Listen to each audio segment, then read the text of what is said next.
Hello, welcome back to another New Music Monday. Today I want to share 5 new albums that came out over the course of the summer that represent a wide range of sounds and settings. First one, Rockin' Shabbat Eve by David Rothberg.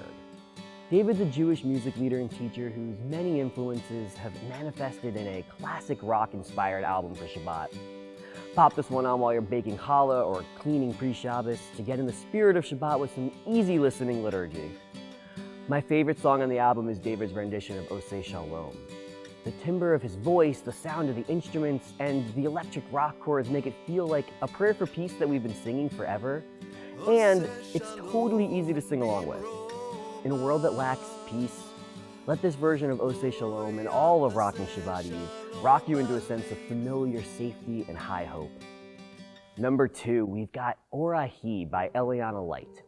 Eliana visited TRS a few years ago and shared so much amazing music and wisdom, including the song Keep Open the Gates, a song that has since become an integral part of the conclusion to our High Holy Day services during Ne'ilah. You can listen to Eliana's studio recording of the song on Orahi, as well as my favorite song on the album, Shelter Us in Place. It's a melody for the prayer Hashkivenu, a nightly prayer for God to envelop us in peace. Shelter Us in Place starts off with just Eliana's voice and scant piano.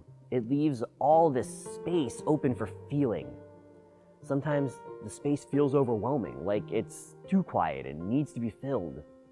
Sometimes, though, it's comforting.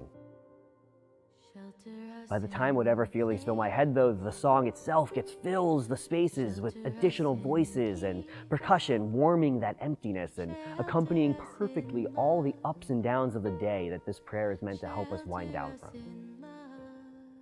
Number 3, I present to you Beit El by Jacob's Ladder. Jacob's Ladder is the self-proclaimed premier Jewish folk, Americana, and bluegrass band. And you know what? Who am I to disagree? There isn't really anybody else doing quite what they do. Based in Boston, the band marries traditional Jewish liturgy and musical stylings with the sounds and instruments of classic American music. We're talking banjos, fiddles, mandolins, upright bass, and acoustic guitar for days. Some of the songs on Beit El might sound familiar at first, inspired by or transcribed from traditional or Hasidic melodies, but across the board, none of the tracks will sound like any rendition you've heard before. I'm especially partial towards the first song on the album, Odi Shema. This wedding melody isn't so far off from the well-known traditional renditions, so it's easy to catch on to, but it twists the traditional form just enough, switching it from a minor key into a major key, that it sounds more akin to a song fit for a wedding in a rustic barn than some version of it that might have been set in the old country.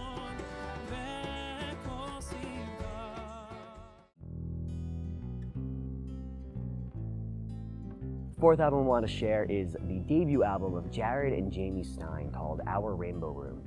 It's a jazzy album of light and love between the husband and wife duo and the many friends who helped produce and record this project. It includes original settings of Havdalah blessings, wedding songs, and prayers of light and love sung traditionally throughout different parts of the day. The jazz and funk influences, as well as loads of others all up and down the album, are tons of fun and make the English lyrics of many of the melodies really stand out to me.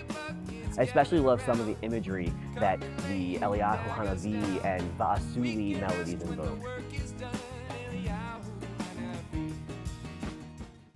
Fifth and final album I want to share today is musician and educator Marnie Lofman's album, The Long Short Path. During Yom Kippur this year, Marnie's song Awaken played a huge part in not only how I personally prepared for the holiday, but was also the song through which our teen Erev Yom Kippur service prayed a soulful vidui. One of my favorite parts of the whole album, though, comes from the second song, Pray. It's a short song, but it's just like one long, meaningful sentence. It goes, you don't have to believe in God to pray. You don't have to believe in all the words you say. You just have to let yourself create a sense of meaning that will saturate your life with depth and centeredness, that will help you feel at home, that will help you through the dark abyss. Prayer is a vastly different experience for everybody, and this song is incredibly validating of the diversity in how our community prays as individuals, even when we come together to do it.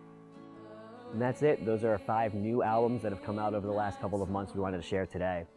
You can support these artists and listen to their music anywhere you find music, on Spotify, Apple Music, their personal websites, Bandcamp.